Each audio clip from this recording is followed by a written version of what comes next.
আপনি এসেছেন আজকে আমার এই মাদ্রাসা, এই এলাকার মানুষ, এই রাস্তাঘাট সকলকে আপনার হাতে তুলে দিলাম। আমার ভিতরটা কেন যেন অনেক সময় দুর্বল হয়ে যায়, জান না কি হয়েছে। আমি অনেক মাহফিলে কেঁদে ফেলি, আবেগ আপ্লুত হয়ে যাই। জানি না আল্লাহ রাব্বুল আলামিন কখন আমাকে ডাক দিবে। ভিতরে একটা দুর্বলতা এসে গেছে, হয়তোবা খুব তাড়াতাড়ি চলে যেতে হবে। কাজে আপনারা এখানে যারা আসছেন, বন্ধু বান্ধব, রাজনৈতিক সহকর্মী, এলাকার মানুষ, সরকারি কর্মকর্তাও কয়েকজন আছেন। আমি দেখেছি অনেক অন্যায় করছি জীবনে, অনেক জুলুম করেছি। আমি বিভিন্ন মাহফিলে আমার এলাকায় এসে সবার কাছে মাপ চাই, ক্ষমা চাই আমার অপরাধগুলোর জন্য।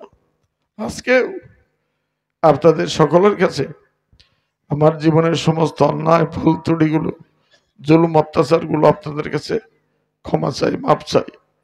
আর একটি কথা, যিনি আজকে প্রধান অতিথি হিসাবে আমার অভিভাবক, আমার নেতা এখানে এসেছেন, আপনারা বহুবার বহুজনকে ভোট দিয়েছেন। শওকত মোমেন শাহজাহান সাহেবকে 4 বার, কাদের সিদ্দিক সাহেবকে 2 বার, শওকত মোমেন শাহজাহান ছেলে জয় সাহেবকে দিয়েছেন 2 বার, জোয়ার সাহেবকেও দিয়েছেন। ভোট দিলেও পাস, না দিলেও পাস। দিনের ভোট রাতে নিয়েও তারা পাস করেছে। আমার ভোটটাও ছিনিয়ে নিয়েছে, দেখেছেন, আপনারা জানেন। এই এলাকার কোন উন্নয়ন হয়নি।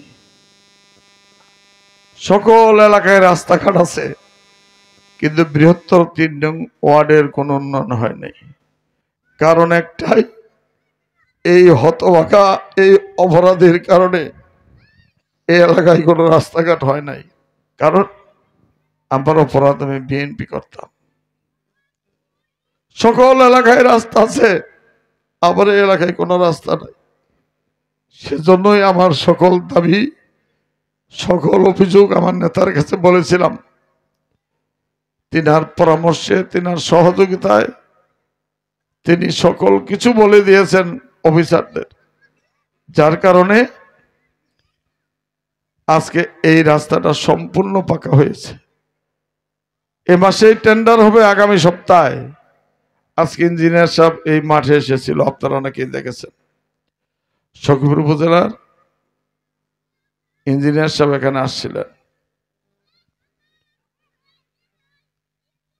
রাস্তা দেখে গিয়েছেন, মেপে গিয়েছেন, এবং মহানন্দপুরের রাস্তাটাও এ মাসেই টেন্ডার হবে।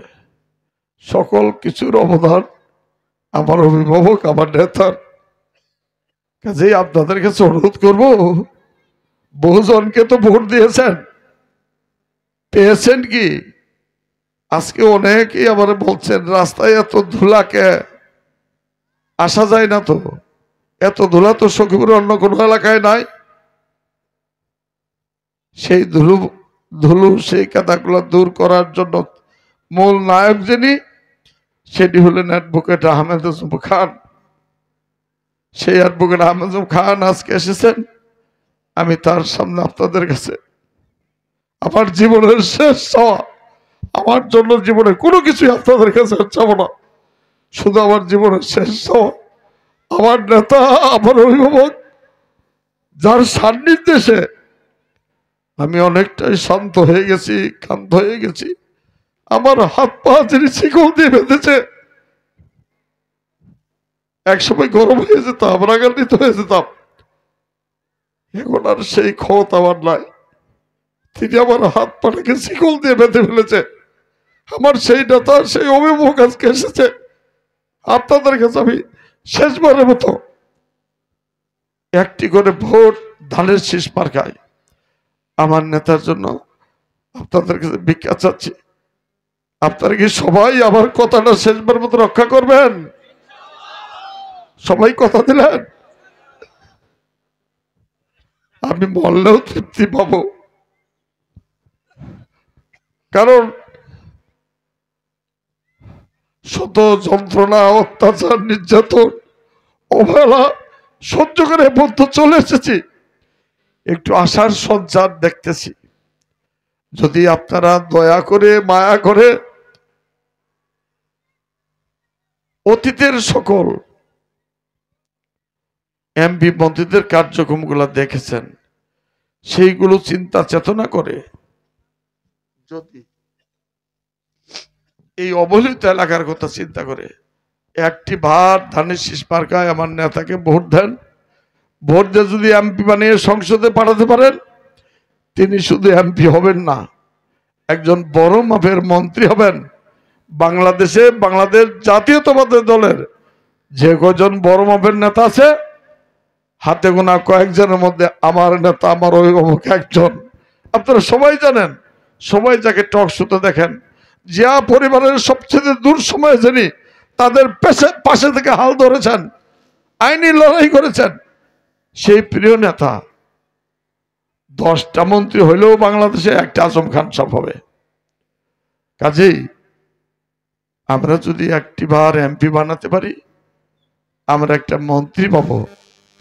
আর আমার নেতা যদি মন্ত্রী হয়, আমি এই উপজেলা বিএনপির সভাপতি, আমার অধিকারটা কিন্তু একটু বেশি থাকার কথা, নাকি আপনারা কি কর? আমি অন্তত জোরদা বলতে পারবো, প্রিয় নেতা, প্রিয় অভিভাবক, আমি আমার এলাকার লোকের কাছে কথা দিয়েছি, আপনি যে গিয়েছিলেন কথা দিয়েছেন, আমার এই অনুন্নত এলাকা, অবহেলিত এলাকার রাস্তাঘাট, মসজিদ, মাদ্রাসা, স্কুল, আমার যে সমস্ত স্কুলগুলো আছে, হাই স্কুল, সকল এলাকায় 2তলা, 3তলা, 4তলা বিল্ডিং আছে। আমার এই এলাকায় একটা স্কুলের কোনো দোতলাই নাই, অথচ বেশ প্রায় 70-75টা বিল্ডিং হয়েছে 4তলা করে। আমার এলাকায় একটিও নাই। কাজেই নেতা সকল দায় দায়িত্ব উন্নয়নের সকল কিছুই আপনার কাছে তুলে দিয়ে আমি অনেকক্ষণ কথা বলেছি। আপনাদের যদি কষ্ট দিয়ে থাকি, আমার কথায় বিরক্ত হয়েছেন, একটু সময় বেশি নিয়েছি।